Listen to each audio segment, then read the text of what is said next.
Hello, investigators. Today we are going to continue our work and we are going to ask ourselves where our food comes from and how it gets to us. This week we're learning all about food. Food is produced and distributed. That means that in order for us to get food at our house, if we get it from the grocery store, a lot of steps had to take place. A lot of people had to work together to make that food to get it to the grocery store for us to buy. Today, I want us to think about, where does chocolate come from? Remember, chocolate is a sometimes food. We can't eat it every day, otherwise we won't be healthy.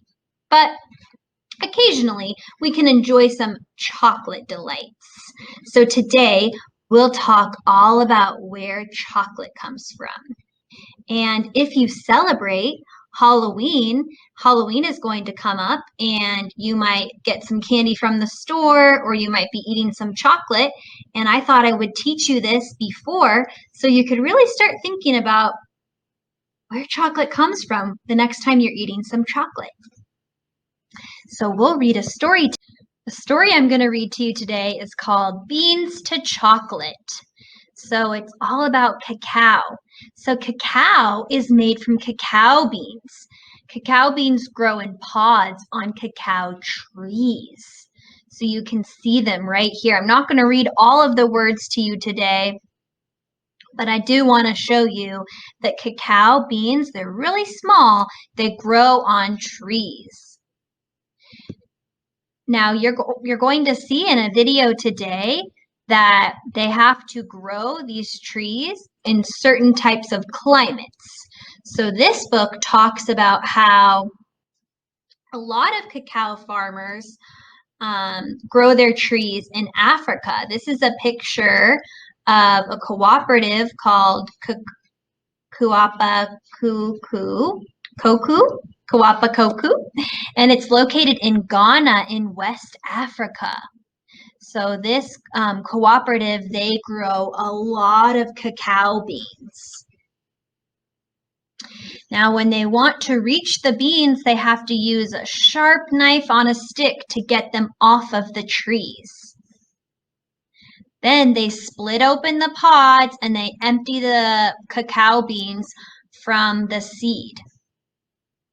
They spread them out on the leaves. It says next, the farmers spread the beans out on huge banana leaves. They cover the beans with more banana leaves. Then they have to spread them out to dry. It can take 10 days for the cacao beans to dry in the sunshine.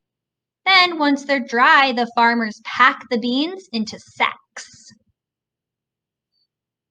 Once they're in sacks, they are weighed and then they sell them.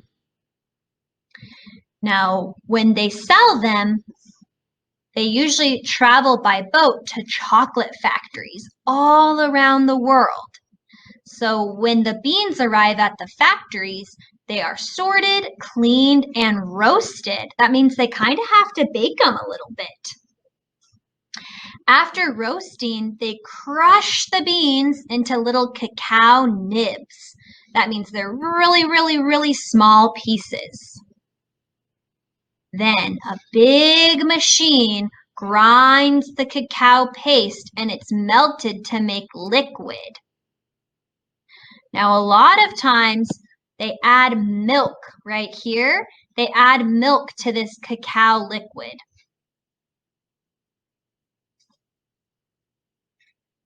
And then the machine stirs for a long time. They pour them into little squares and then they package them. And that's how we get our chocolate.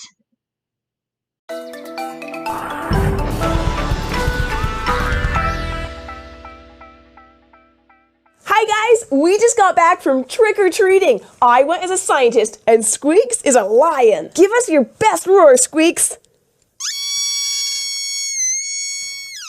We got a ton of candy this year. Squeaks likes gummy worms, but I like chocolate. Where does chocolate come from?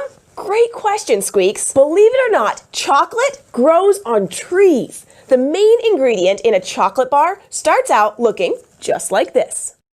I know, they look nothing like this chocolate bar or even the cocoa powder we put in hot chocolate. Those are actually beans, and not just any beans. The beans that give us chocolate grow on the cacao tree, and it takes a lot of hard work to turn them into the type of chocolate that we can eat. You might think that any tree that helps us to make chocolate is pretty special, and you'd be right. Cacao trees are picky about where they like to grow because they need lots of heat and water. So most cacao trees grow in the part of the world that's right in the middle, where there are lots of warm, wet rainforests. Now, even though the cacao tree needs lots of heat, it doesn't do well in bright sun, so the tree doesn't get too tall. Instead, it grows closer to the ground, where it can stay mostly in the shade that's made by taller trees. Like a lot of trees, the cacao tree makes flowers. Its flowers are white, and they grow right along the main part of the tree, straight out of the bark. Part of these flowers eventually grow into big pods. It can take 6 whole months for the pods to be ready. That's half a year. Once a cacao pod is ripe and ready,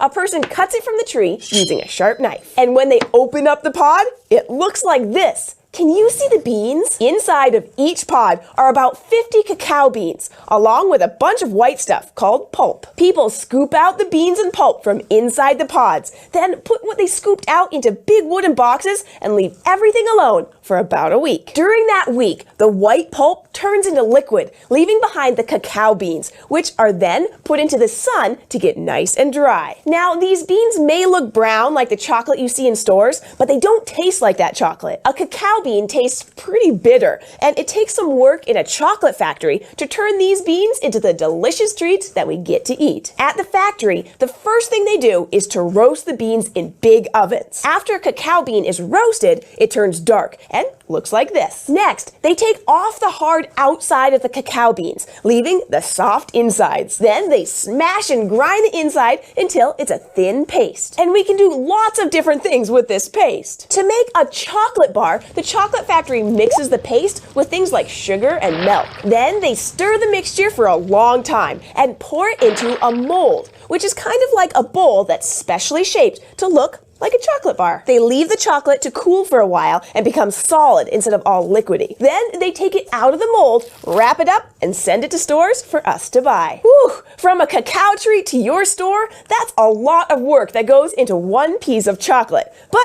So friends, today I want you to get out your writing paper, I want you to get out a pencil, and I want you to write one new thing that you learned about how chocolate is made. And if you want to challenge yourself, you can write 2 or 3 new things that you learned today about how chocolate is made.